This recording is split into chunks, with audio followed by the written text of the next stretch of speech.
హనుమద్వ్రతం వేడుకలు పురస్కరించుకుని నెల్లూరులోని శ్రీరామ శబరి క్షేత్రంలో శ్రీరామనామ పుస్తకాలు రామకోటి స్తూపం గర్భస్థానంలో సమర్పించే కార్యక్రమం సాగింది. శ్రీరామ శబరి క్షేత్రం నుంచి ప్రదర్శనగా జై శ్రీరామ్, భోలో సీతారామ లక్ష్మణ్, హనుమానికి జై అంటూ నినాదాలతో రామకోటి వద్దకు చేరుకుని పుస్తకాలు సమర్పించారు. హనుమద్వ్రతం సందర్భంగా రామకోటి పుస్తకాలు సమర్పించడం ద్వారా ఏకకాలంలో సీతారామ లక్ష్మణులు ఆంజనేయ స్వామి అనుగ్రహం పొందినట్లుగా భక్తులు భావిస్తున్నారని ప్రధాన అర్చకులు సత్యనరేష్ వివరించారు. ఇక కూచిపూడి నృత్యంతో స్వామివారిని సేవించడం ఆనందంగా ఉందని జాహ్నవి తెలిపారు. దీనిపై మరింత సమాచారాన్ని మా నెల్లూరు ప్రతినిధి శ్రీధర్ రెడ్డి అందిస్తారు. ప్రాంతంగా వాసులతో ఉన్న నెల్లూరులో సీతాన్వేషణలో రాముడు నడయాడిన ప్రాంతంగా ప్రసిద్ధి చెందిన నెల్లూరులో హనుమద్వ్రతం వేడుకలు అత్యంత వైభవంగా జరిగాయి. నెల్లూరు జిల్లా వ్యాప్తంగా అనేక పురాతన ఆలయాల్లో ఈ రోజు హనుమద్వ్రత వేడుకలను శాస్త్రోక్తంగా సాంప్రదాయబద్ధంగా నిర్వహించారు. ఈ రోజు మనం చూసినట్టయితే నెల్లూరులో అత్యంత విశేషంగా శబరి శ్రీరామ క్షేత్రంలో హనుమద్వ్రత వేడుకలు, ఈ వేడుకల్లో కీలకమైన ఈ రామకోటి స్తంభంలో రామనామం రచించిన పుస్తకాలను రామకోటి స్తంభం గర్భస్థానంలో నిక్షిప్తం చేసే ఈ కార్యక్రమాన్ని ఏటా నిర్వహించడం అత్యంత ప్రాశస్త్యంగా భక్తులకు అత్యంత విశేషంగా జరుగుతుంది. ఇప్పుడు మనకు ఆలయ అర్చకులు, ప్రధాన అర్చకులు మనతో ఉన్నారు. చెప్పండి, ఈ రోజు ఈ శబరి శ్రీరామ క్షేత్రం అంటేనే ఎంతో ఇటు హనుమంతునికి కానీ సీతారాముల వారికి కానీ ఎంతో ప్రీతికరమైంది. భక్తులు స్వామి సీతారాముని హనుమంతుని వేడుకుని జై శ్రీరామ్. త్రేతాయుగం, ద్వాపర యుగం నుంచి ఈ కలియుగం వరకు కూడా హనుమద్వ్రతం విశేషమైనటువంటి ఫలితాలను ఇస్తుంది.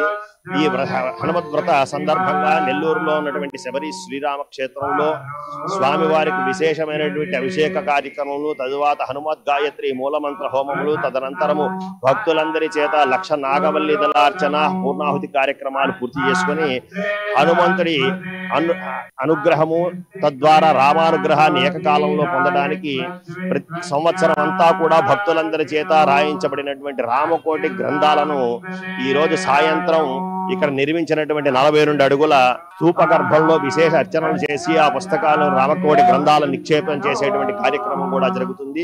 అత్యంత వైభవంగా జరుగుతున్నటువంటి ఈ కార్యక్రమాల్లో భక్తులు విరివిగా పాల్గొని స్వామి యొక్క అనుగ్రహాన్ని పొందారు.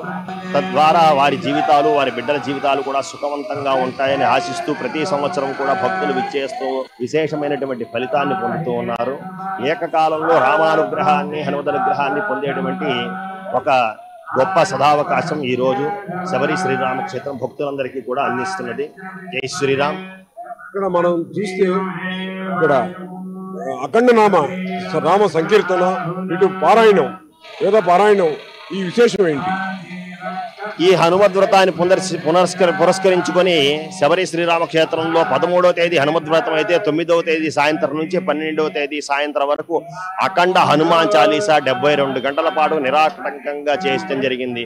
ఇదంతా కూడా గ్రామాభివృద్ధి, భక్తుల యొక్క మనోభీష్ట సిద్ధి, ప్రత్యేకంగా చిన్నపిల్లల యొక్క ఆయురారోగ్య దృష్ట్యా ఈ కార్యక్రమాన్ని చేసి రామానుగ్రహమే కాకుండా హనుమదనుగ్రహాన్ని కూడా భక్తులకు అందించాలనే ఉద్దేశంతో ప్రతి సంవత్సరము కూడా హనుమత్ జయంతికి ముందు 3 రోజులు, హనుమద్ వ్రతానికి ముందు 3 రోజులు ఈ హనుమాన్ చాలీసా అఖండ పారాయణం చేయడం జరుగుతుంది శబరి శ్రీరామ క్షేత్రంలో.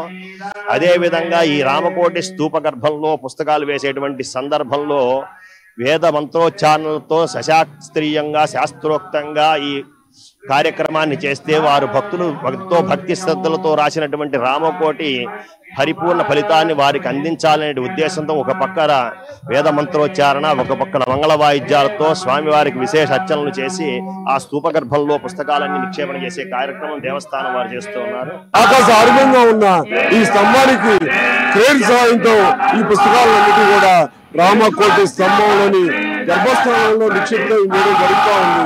ఇక్కడ మనం చూసినట్లయితే ఈ పుస్తకాలన్నిటి కూడా పైన ఉండే ఆ గర్భస్థానంలో నిక్షిప్తం చేసి జై శ్రీరామ్, జై శ్రీరామ్, జై శ్రీరామ్ అంటూ నినాదాలతో భక్తి ప్రభుత్వం చాటుకుంటూ భక్తులు తల్లిరావడం జరిగింది. కెమెరా పర్సన్ రమణయ్యతో శ్రీధర్, ANN న్యూస్.